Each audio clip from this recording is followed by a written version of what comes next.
Goeiemôre en baie welkom vanoggend in die erediens. In die besonder welkom vir ons aanlyn kykers, maar ook vir die doopouers. Jaco en Antonie Eberson wat vir Nina doop en Jacques en Sanet wat vir Elsie doop. Esli, ek het verkeerd omgetik. Wat vir Esli doop. Dan die nuwe, as hier besoekers is of mense wat vir die eerste keer hier is, onthou van die groen kaartjie, skryf jou naam op, jou telefoonnommer, die kantoor sê jou kontak, en dan kan jy maar sê, ek soek meer inligting, of ek wil eintlik maar net my naam op die lys sê, of ook as jy al lank al hier is, en jy het die behoefte om te deel met ons. Dan is nogal 'n paar goedjies, daar is nie jeugdiens in die saal nie, so die graad 8 tot 12 bly in die erediens vanoggend, daar is wel kategese na die tyd, so julle kry kategese na die diens in die lokale waar julle elke Sondag by mekaar kom. Dan komende Saterdag die 8de Maart is daar weer 'n vroue geleentheid by die gemeente, alle dames word uitgenooi om in Jesus se voetspore te kom stap, en die laaste paar dae van sy lewe op 'n spesiale manier te beleef.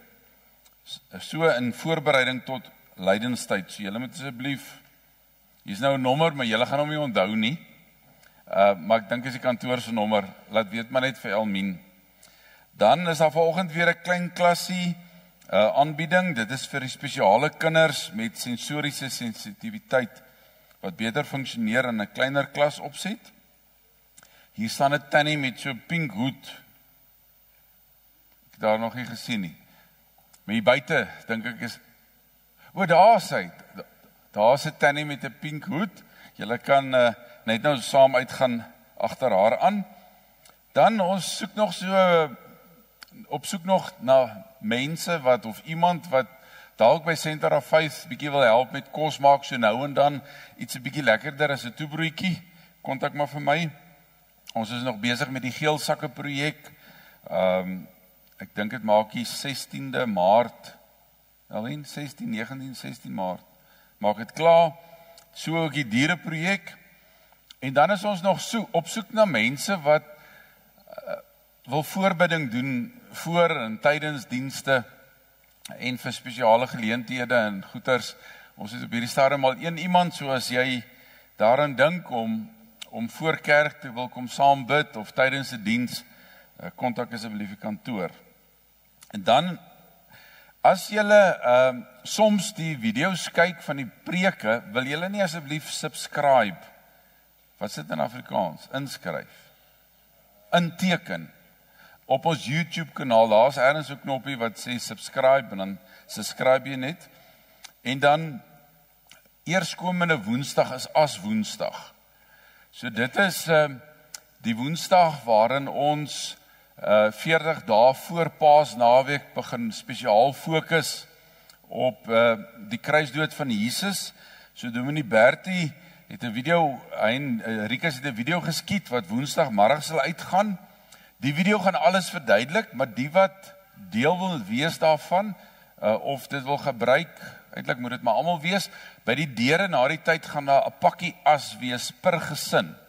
Daai as kan nogal baie mense dek, so wat jy doen is, jy meng die as met 'n bietjie olie, en in die video gaan verduidelik word, wat maak jy daarmee, en dan wil ek julle uitdaag, om daaraan te dink, om van dan af, van Woensdag af, tot die Saterdag na Goeie Vrydag, van iets te probeer vas, iets wat vir jou lekker is, of kosbaar is, want is net iets wat ons help, om te dink, aan die pad wat Jesus gestap het, sodat ek en jy vanoggend hier kan wees.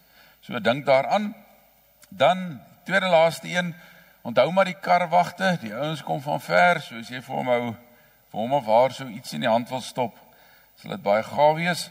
En dan die laaste een, ek gaan gou vir die Pree vorentoe roep, hy wil 'n spreekbeurt hê. Goeiemôre. Ek is eintlik nou nie om kerk. So dit is net 'n bietjie belangriker, maar dit is so erg nie.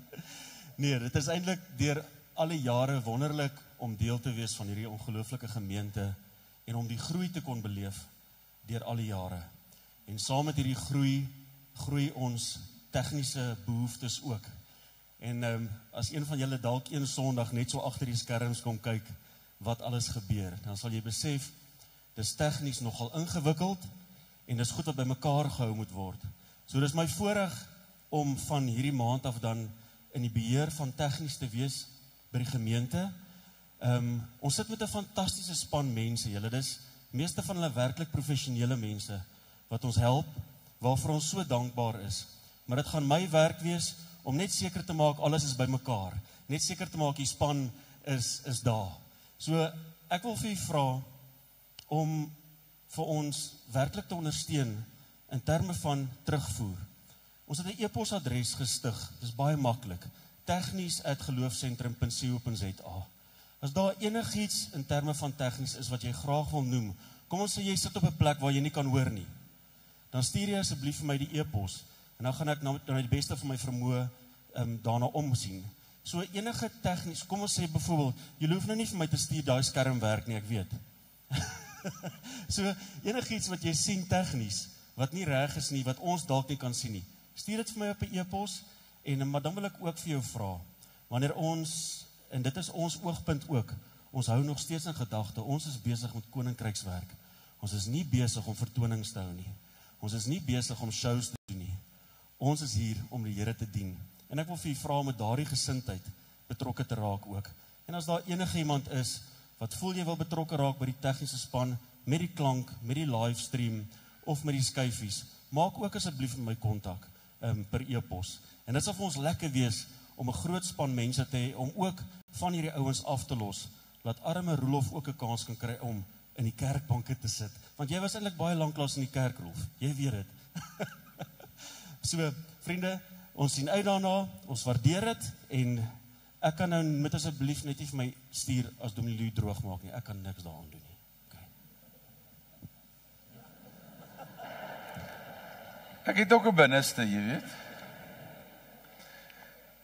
Ek wil vanoggend begin met die foto met die seëngroet, en voordat ek dit lees, wil ek net vir die kinders sê, en dis maar wat ek net nou gaan lees, dat die Here vir ons sê, hy het ons baie, baie lief, en ons is vir hom baie spesiaal, so ek wil hê die kinders moet gou kyk, hoe lyk die plat deel van jou hand? Kyk gou na jou eie hand se plat deel. Daai sagte deeltjie, dis die handpalm. En ons gedeelte wat ek gaan lees sê, die Here is so lief vir ons, dat hy elkeen van ons se name, daar in die handpalm nie geskryf het nie, maar gegraveer het. Nou ek het nie geweet hoe om graveer te verduidelik nie, maar dis soos om dit of te tatoeëer, of is eintlik dieper as dit, is om dit in te brand.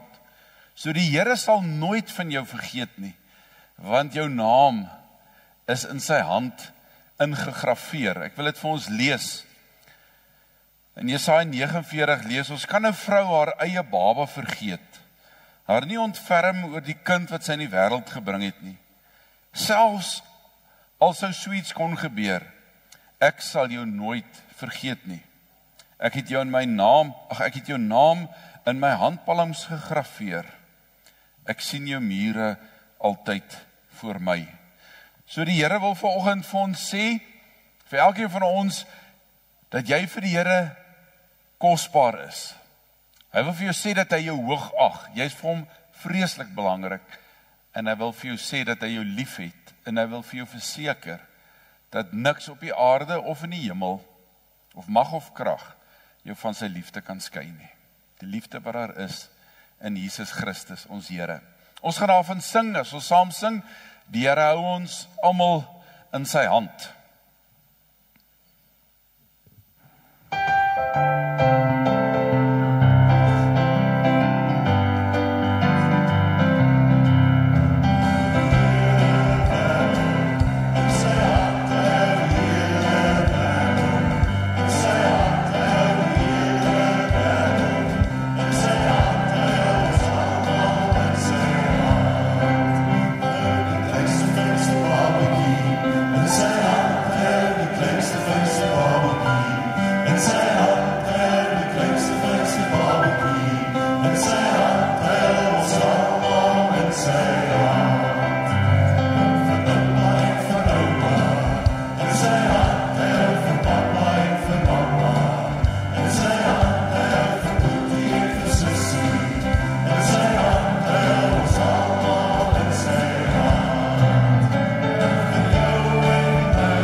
Vanoggend doop ons vir Nina, dis nou Jaco en Antonie Eberson se dogtertjie en vir Eslie, Sanet, Jacques en Sanet Pinaar se dogtertjie. So hulle kan maar vorentoe kom.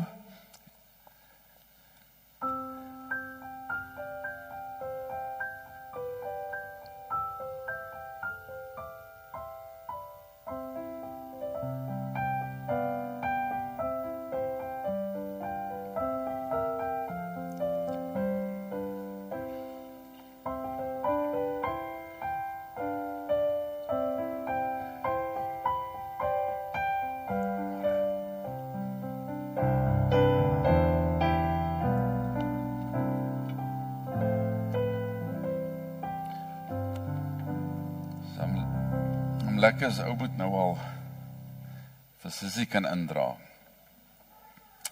Ek wil vir julle lees, sommer net Geloofsentrum se doopformulier. Die kernelemente van die doop is in die verbondsdoop, wat ons noem die klein doop, sowel as die bekeringsdoop wat ons die groot doop noem te vinde. Al die elemente van hierdie sakrament is in beide perspektiewe op die doop teenwoordig. Die verskil is die hoek waarna ons kyk. Nou wat is die elemente van die doop wat ons bedien? Die eerste is dat ons slegs in die koninkryk van God kan kom indien ons opnuut gebore word. Die tweede is dat God die inisiatief neem in ons verlossing. Dis hy wat eers na ons uitreik, wat ons raak sien, wat ons nader trek. Ek wil dit nog verder vat wat volgens Efesiërs 1:4 voor die grondlegging van die aarde al uitverkies het.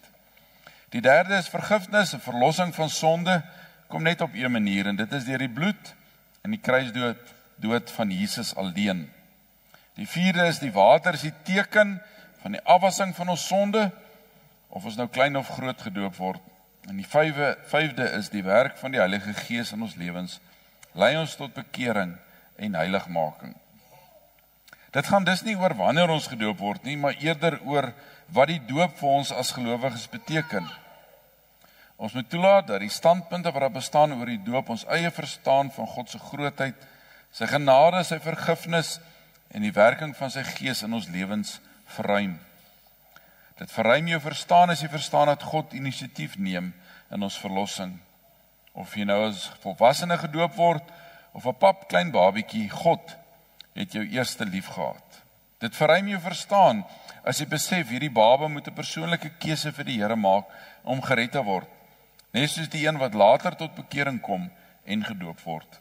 Dit verruim jou verstaan as jy besef dat die Heilige Gees geloof wek in 'n baba se lewe om 'n begrip en liefde vir God te kry. Net soos die Gees in 'n volwassene se lewe geloof wek en aan 'n hart klop om vir God oop te maak. Daarom is die doop nie net vir die familie en die een wat gedoop word 'n teken nie, maar dit is ook weer 'n bevestiging van God se werk in my en jou lewe en die viering van ons persoonlike verhouding met God. So ek wil vir die ouers die volgende vra: glo julle dat julle kinders as sondaars in die wêreld kom? Dit beteken hierdie kind het ook die verlossing en vergifnis van die Here nodig. Bely julle dat die Bybel die woord van God is? Beloof julle om hierdie kindjie van die Here te leer en te laat leer?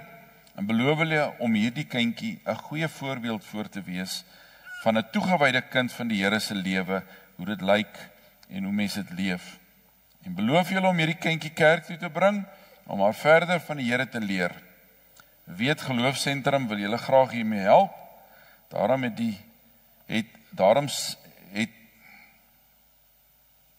Daarom seën die Here ons met verskeie geloofsgroeiprogramme waarmee ons vir julle kan help. Ek wil sommer vir die paas nou al sê, hulle twee het ek het al gesê, September begin ons weer met die Wildiese Vader, en alle paas moet dit eintlik doen, sodat jy weet hoe die Here wil hê jou kind tot eer van sy naam moet groot maak.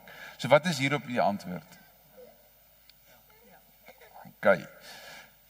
Nou gaan ek moet nou altyd alles in ag neem. Ek moet die water aansit en dan is julle daai kant staan. Want ek wil nou so staan dat as julle hier kan staan, dat die kamera net kan sien. Dis maar die rede. Is nie gewoond aan kameras dop te hou nie. Jy kan nou maar omdraai vir my. Ons dood Nina Eberson in die naam van die Vader en van die Seun en van die Heilige Gees.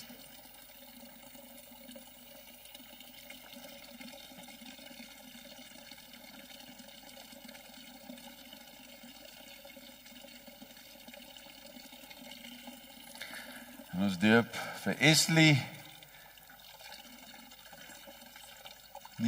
Esli Sanet Pinaar, sorry. Esli Sanet Pinaar, ek doop jou in die naam van die Vader en van die Seun en van die Heilige Gees. Sy is nie nou lus daarvoor nie. En sy hou nogal van water. Kom ons maak hier oor toe, dan bid ons saam. Hemelse Vader, baie, baie dankie dat U vir ons vanoggend weer opnuut kon wys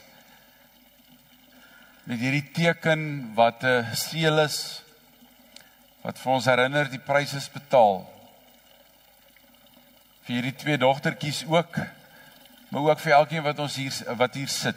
Here, U weet, baie keer worstel mense, is dit vir hulle moeilik om aan U vas te hou, maar dankie dat U die doop ons weer herinner, so seker as wat ons gedoop is, so seker as wat hierdie 2 dogters gedoop is, kan ons weet dat U vir ons in die kruis gesterf het. Seën vir hulle, hou hulle vas, bederf hulle met die liefde. Here, ek bid vir hierdie dogters 'n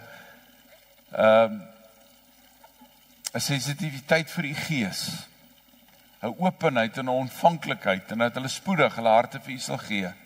Bid vir hulle ouers, Here, vir U Gees wat in hulle 'n blywende honger en dors na U plaas, sodat hulle nader en nader aan U leef, liewer en liewer vir U word, sodat hulle kinders nie sal wonder hoe lyk 'n lewe saam met God nie, maar dit hulle ouers kan sien. Seën vir hulle as ouers met geduld, wysheid, insig, en bewaar hierdie kinders in die holte van die hand. En dankie Here dat U, behalwe vir die teken van die doop, wat 'n waarborg is, dat U ook vir ons beloof dat hulle name, ons name, op die hand gegraveer is.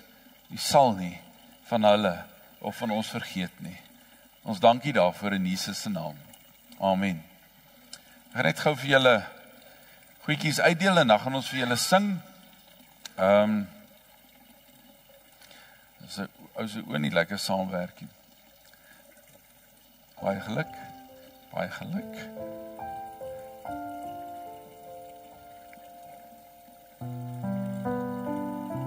Dis nou by die regte ene nie, ja. Julle weet nou wat julle met die poppie doen. Julle kan nou baie vir haar vertel wat hier gebeur het, nee? Baie geluk, Antonie. Baie geluk, Jacques. Nou, ongelukkig kry die ander nou nie, maar julle het hulle ook, of nie? Okay.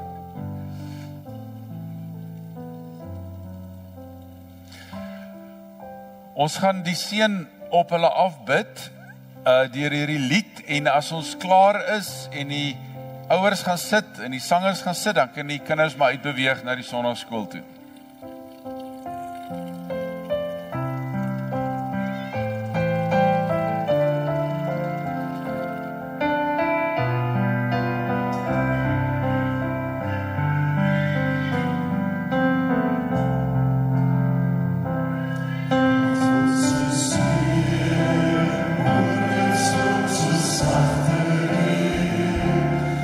Say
Kyk julle.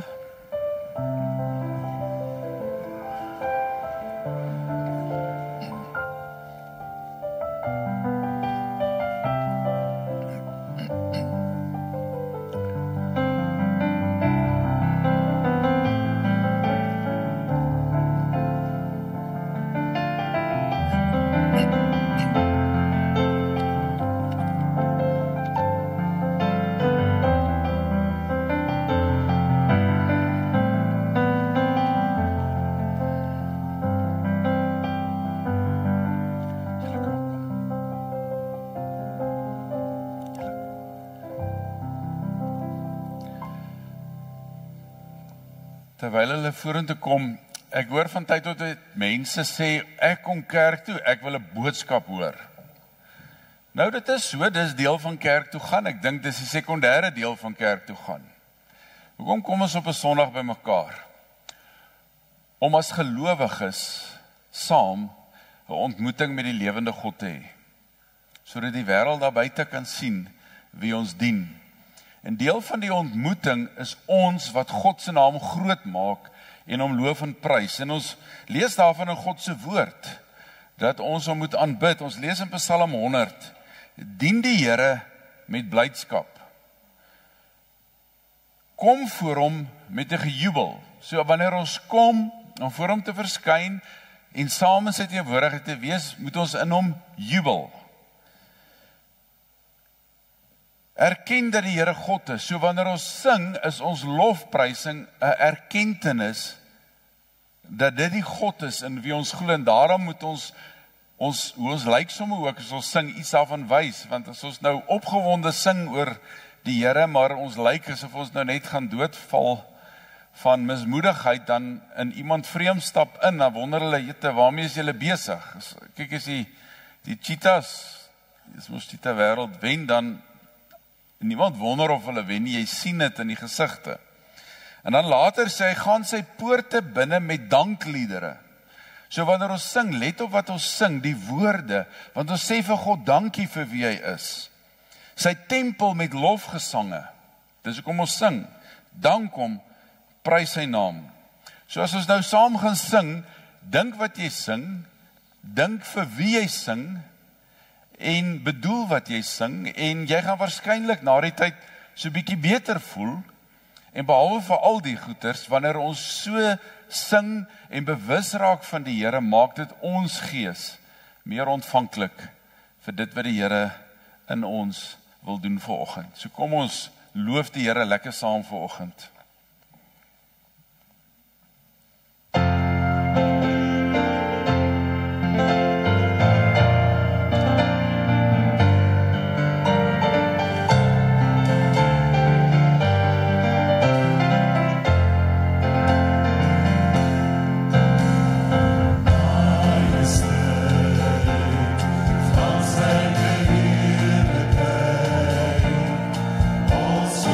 Jesus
ons die voorreg het om U naam groot te kan maak en U te kan loof en prys.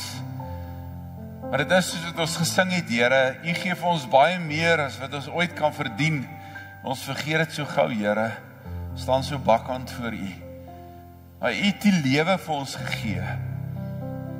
Ons kom vanoggend hierdie kinders doop, wat ons herinner, so seker soos die water op hulle val, so seker het U ons skoon gewas. Here, ons verdien nie om U te wees nie, ons verdien nie om U kinders te wees nie, maar ons dank U, dat U dit vir ons moontlik gemaak het.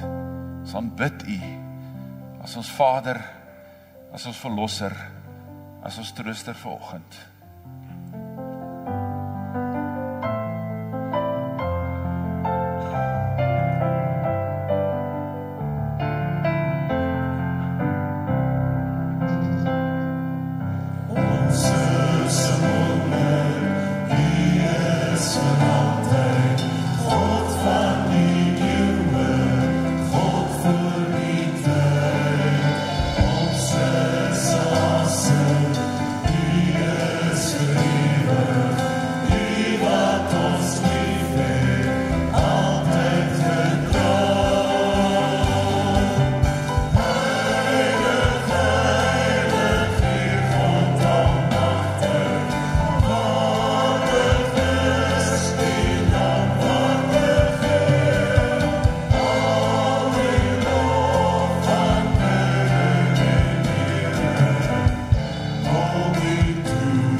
Ons wil die Here sien en eendag gaan ons hom van aangesig tot aangesig sien en ek kan nie wag vir daai dag nie. Maar ons wil hom ook vanoggend sien en beleef. Dankie. Ek raak 'n bietjie rof. Ek nou terwyl ons sing, destyds met die COVID, ons was nou nie so gevorderd soos julle nie, so ek moes nou die eerste keer in my lewe in my studeerkamer sit met 'n kameraitjie voor jou en 'n preek opneem, en dan elke keer as ek nou die seën uitspreek aan die einde, dan het my pinkie so gemaak, ek kon hom nie stil gehou kry nie. En dan het ek nou gewoonlik baie kommentaar in die week gekry oor die pinkie wat nie wil stil bly nie, of stil staan nie. Ons gaan vanoggend saam lees uit Genesis 3 uit. So 'n bekende gedeelte. So as julle saam wil lees, is julle welkom, dit sal op die bord ook opkom. Die slang was listiger as al die diere van die veld wat die Here God gemaak het, en hy het vir die vrou gevra, is dit werklik so dat God gesê het, julle mag nie van enige boom in die tuin eet nie?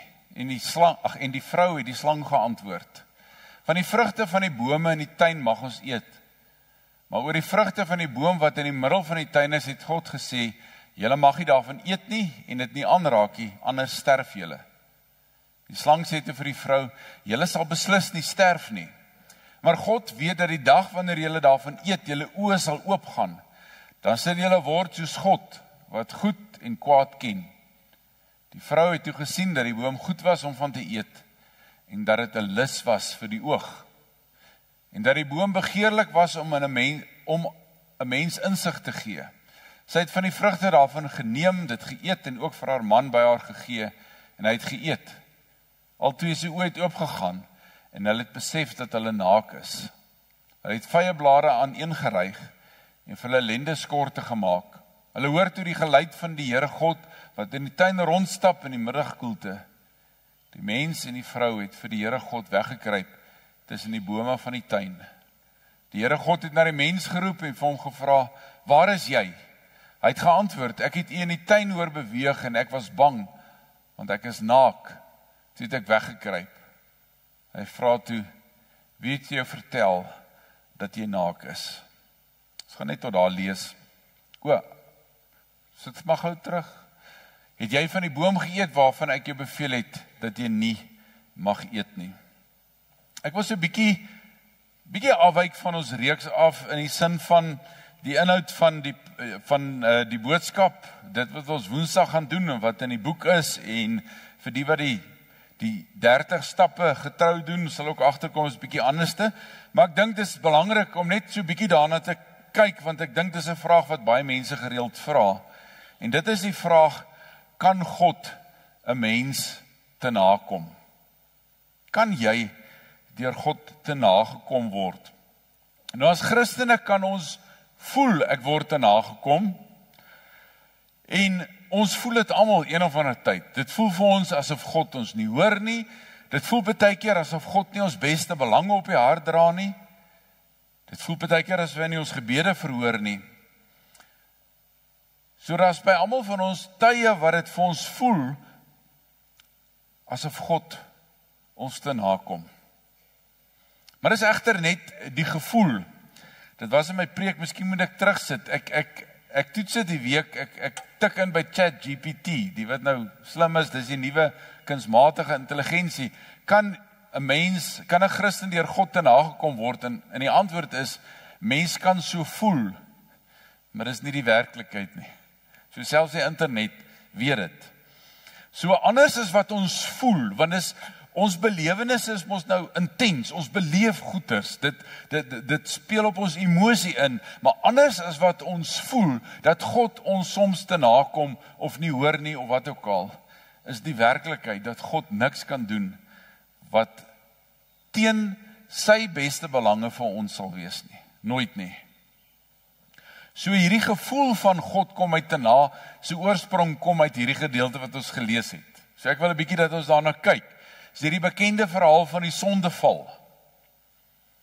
En hoe Satan by die sondeval te werk gegaan het, om vir Adam en Eva te mislei, want dis hoe hy nog steeds te werk gaan.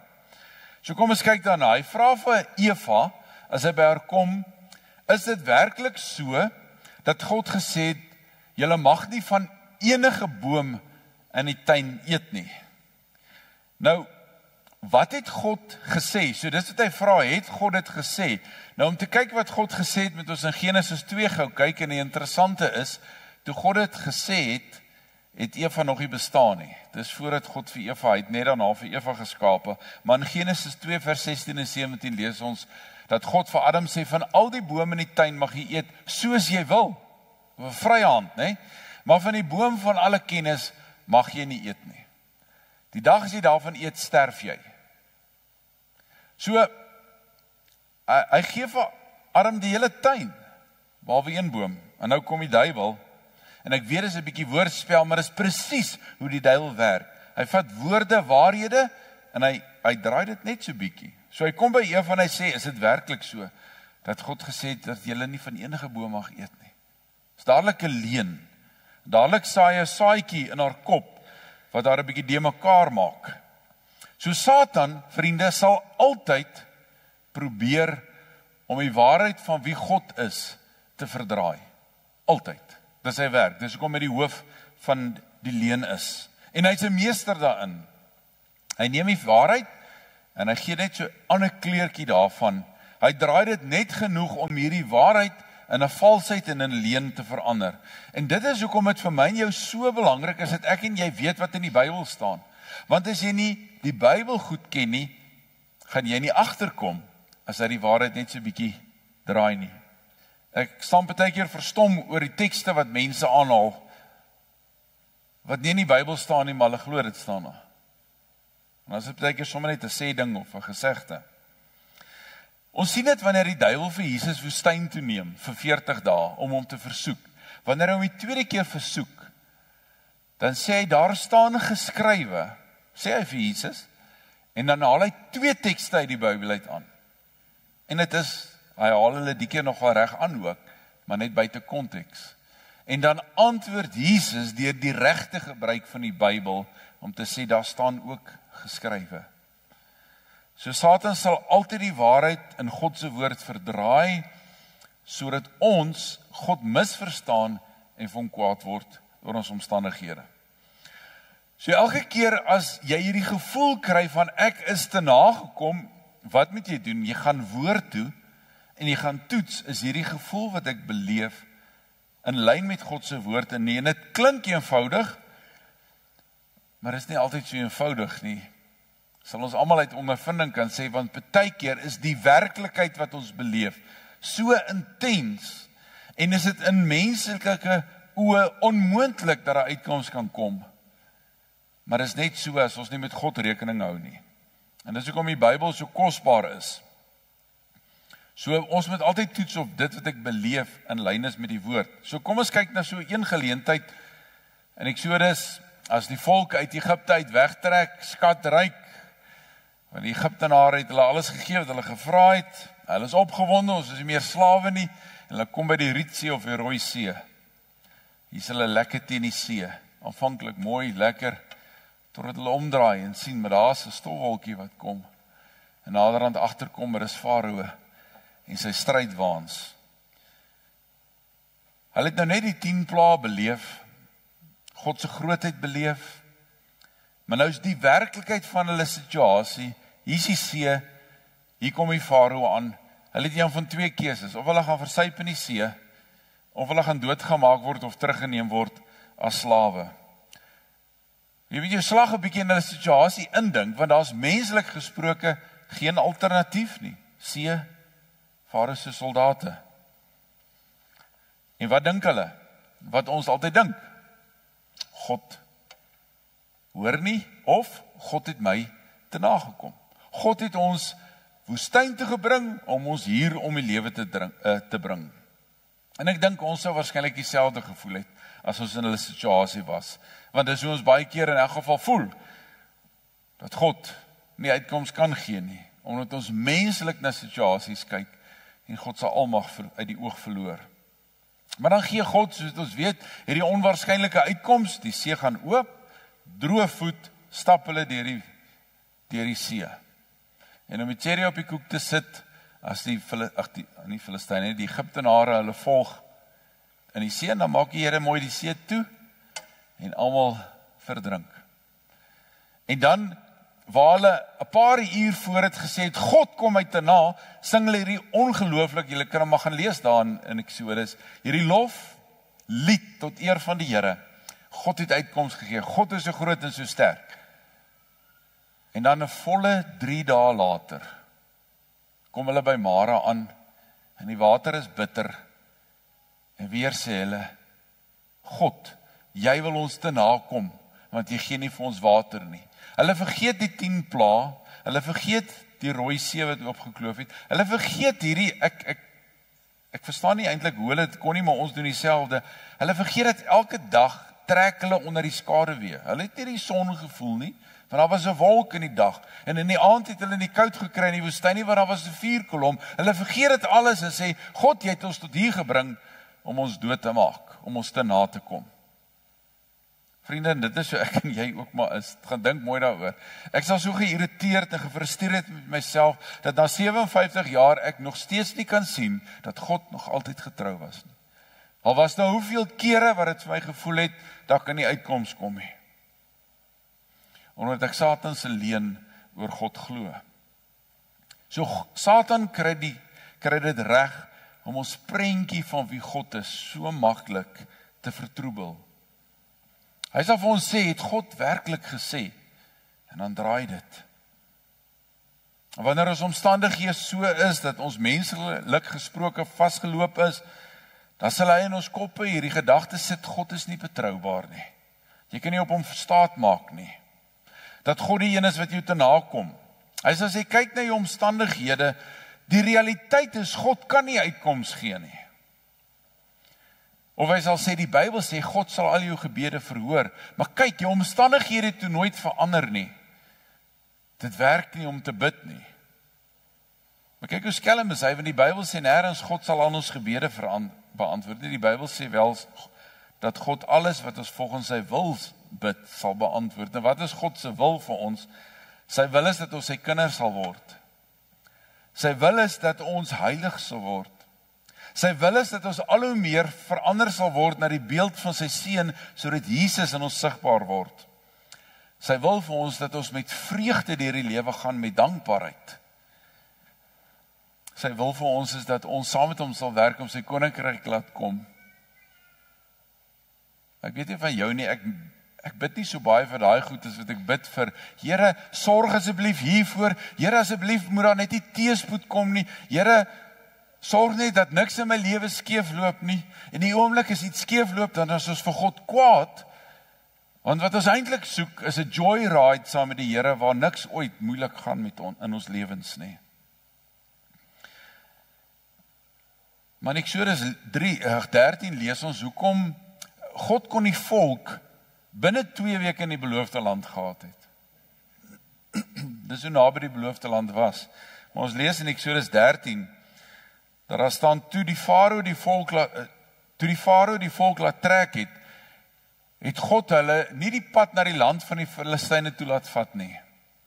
Hoewel dit die kortste was, want hy het gesê, as die volk in 'n geveg betrokke raak, kan hulle dalk spyt kry en na Egipte toe teruggaan. Daarom het God die volk met 'n ompad laat gaan met die woestynpad in die rigting van die Rietsee. So wat het God gedink? God het geweet, as hy hierdie volk dadelik beloofde land toe vat, onthou, hulle was 400 jaar slawe, hulle ken die Egiptenare se afgode, hulle het God nog nie so goed leer ken nie, hy het geweet, as hy hulle in die woestyn toe vat, dat hulle bietjie swaar kry, en leer om te vertrou nie, gaan hulle die oomblik as die oorlog begin, hulle goedjies vat en terughardloop Egipte toe, so wat ons in elk geval hoor die volk aan mekaar wil doen. So God het geweet, is belangrik, dat hulle geloof getoets word. Ons kry in 1 Petrus 1 nog 'n langerige gedeelte wat sê, hoekom dit belangrik is, dat dit nie altyd so goed gaan in my en jou lewe nie. In Petrus lees ons aan, God die Vader van ons Here Jesus Christus kom al die lof toe. Hoekom? In sy groot ontferming het hy ons die nuwe lewe geskenk. Kyk wat hy gee, dis wat die doop vir ons sê, hy het dit vir ons geskenk. Hoe? deur die opstanding van Jesus Christus uit die dood. Nou het ons 'n lewende hoop op die onverganklike, onbesmette en onverwelklike erfenis wat in die hemel ook vir julle in bewaring gehou word. Hou hom net gou daarso. Onverganklik, onbesmette, onverwelklik. Ons erfenis word vir ons in die hemel in bewaring gehou. Kan maar aangaan. En omdat julle glo, word ook julle, hoe? Deur die krag van God. Dis nie deur ons eie krag nie. Deur die krag van God veilig bewaar vir die saligheid, wat reeds gereed is om aan die einde van die tyd geopenbaar te word. God waarborg dat ons dit gaan kry. Verheug julle hieroor. En dis nou die deel waarvan ons hou nie. Selfs al is dit nodig dat julle kort tydjie bedroef gemaak word deur allerhande beproewings. Hoekom? Sodat die egtheid van julle geloof getoets kan word.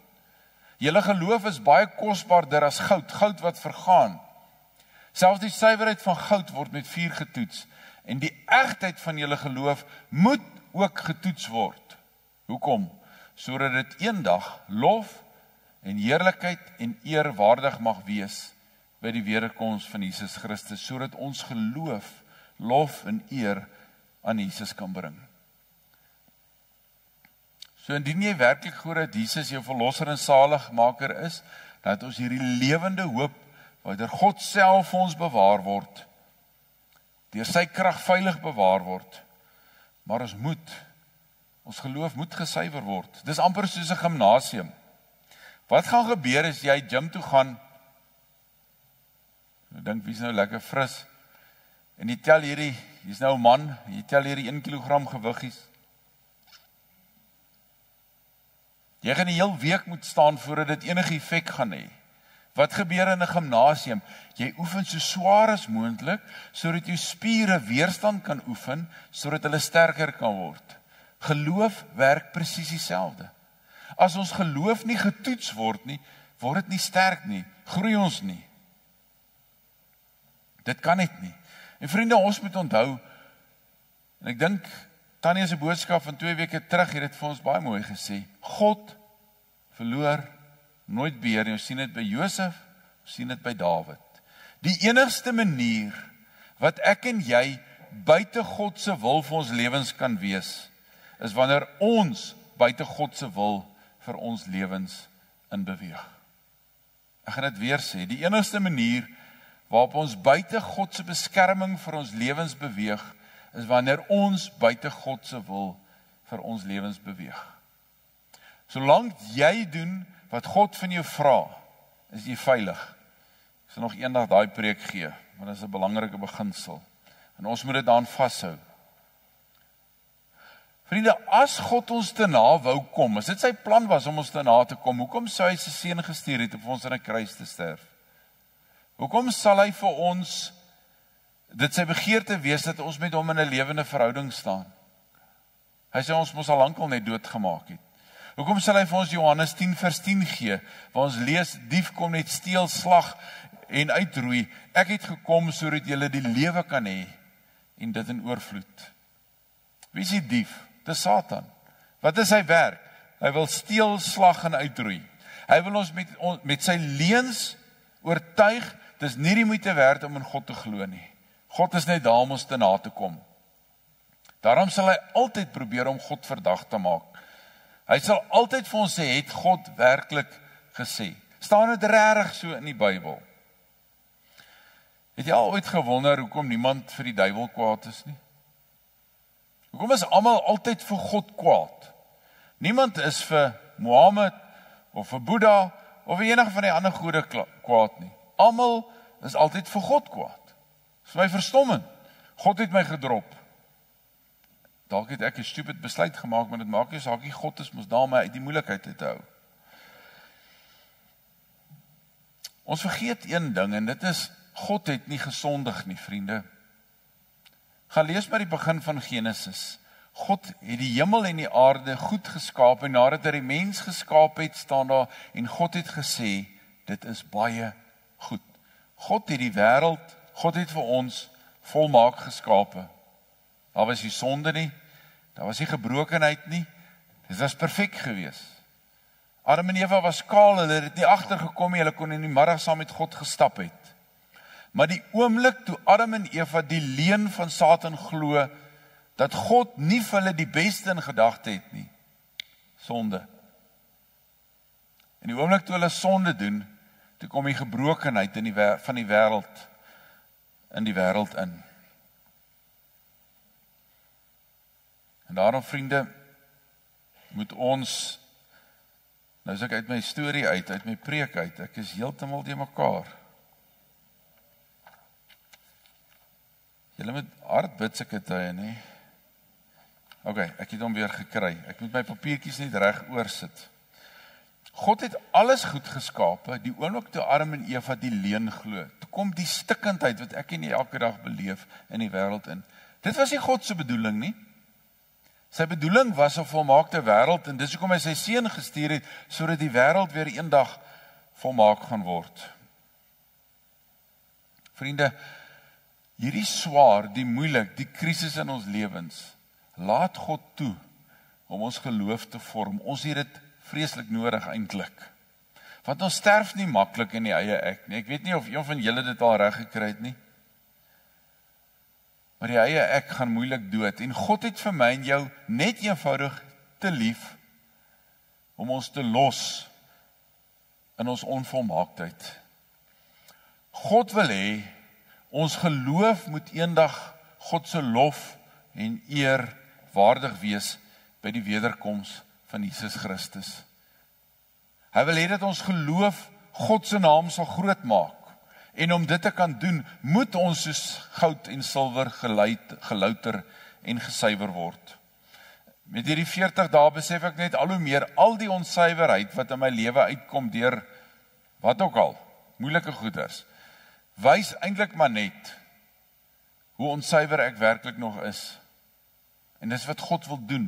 Hy sal goed oor ons pad toelaat, partykeer selfs oor ons pad bring. Hy het hierdie volk doelbewus woestyn toe geneem om ons te suiwer sodat ons al hoe meer sal verander word na die beeld van Jesus. En Petrus sê ons moet die moeilike tye en hierdie tye wat ons te nagekom voel van God se kant af, eintlik met vreugde omhels en vir die Here sê dankie daarvoor, want hy is besig om ons te vorm.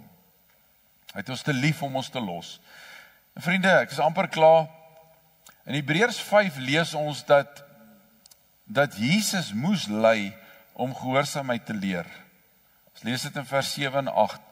Christus het tydens sy aardse lewe smekinge en pleitbedes met harde krete en trane gebring voor God. Wel, dis nie ligte vermaak wat deur hy was nie. Wat in staat was om hom uit die dood te red.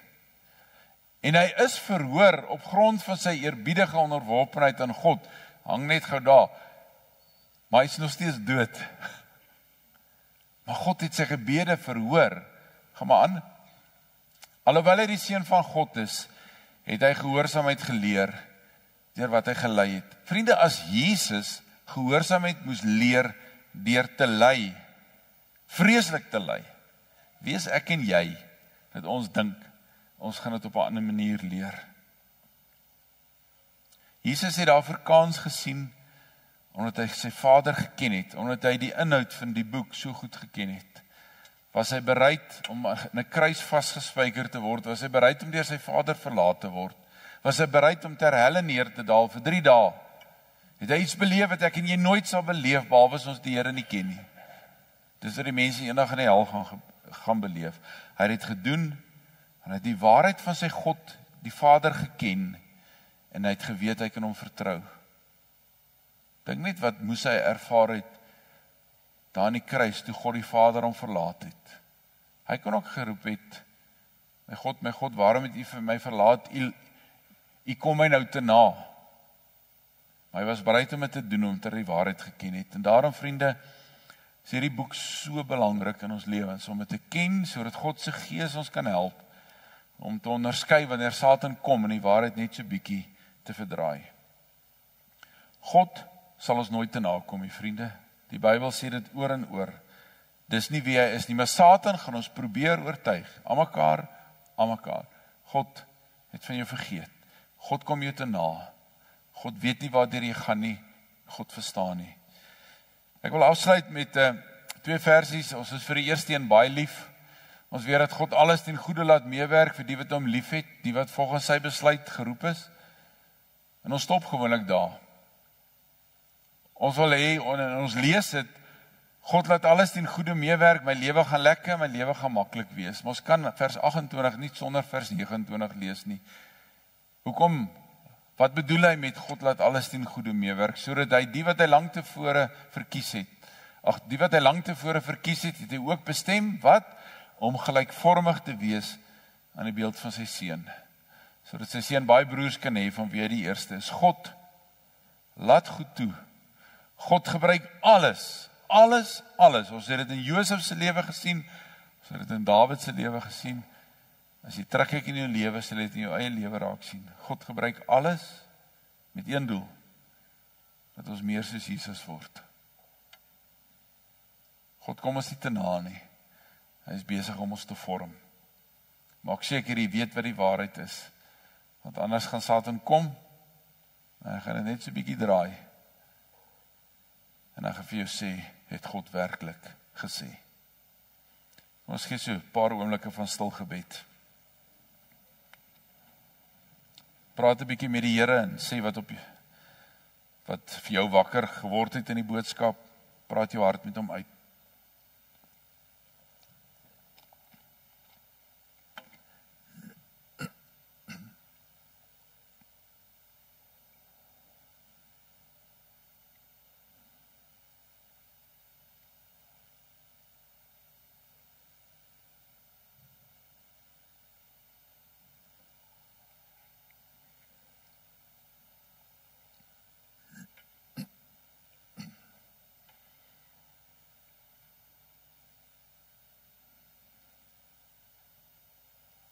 Here, dit bly verstommend as ons in Hebreërs 4 daar aan die einde begin van Hebreërs 5 lees dat hy ons hoëpriester is wat langs die Vader sit. En dan lees ons is nie soos een wat nie medelee kan hê met ons nie, maar omdat hy self mens was. En weet wat dit is om versoek en beproef te word, tree met soveel wysheid vir ons in.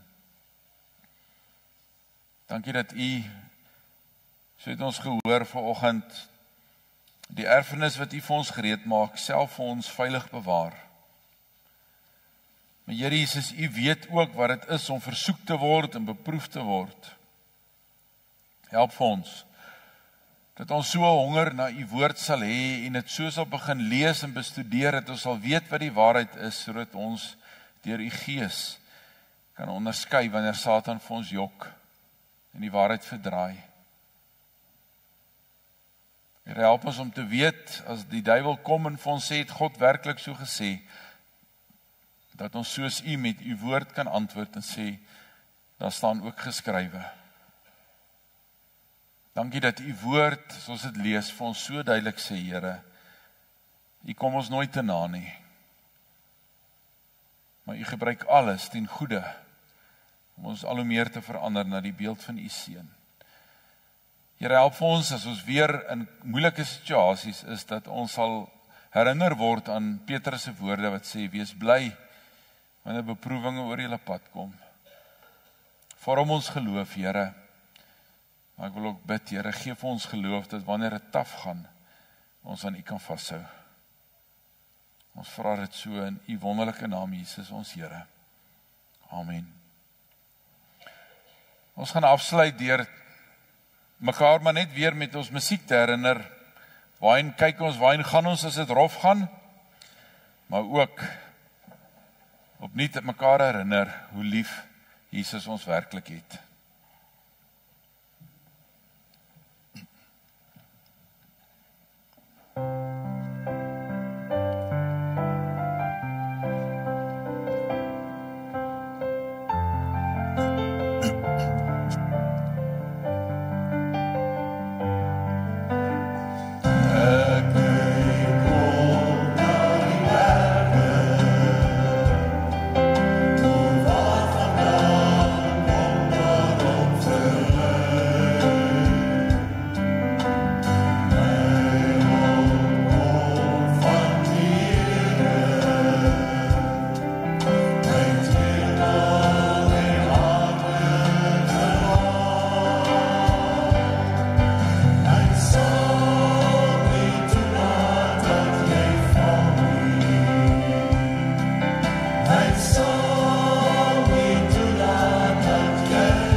gedagte. Dis hoekom hy sy lewe vir jou gegee het. Daarom sal die genade van ons Here Jesus Christus altyd vir jou genoeg wees en jou dra. Die liefde van God ons Vader sal nooit ophou nie. Jou naam is in sy handpalm gegraveer. Die Heilige Gees sal jou vertroos en jou lei, dat jy kan onderskei tussen die waarheid en die leuen. Amen.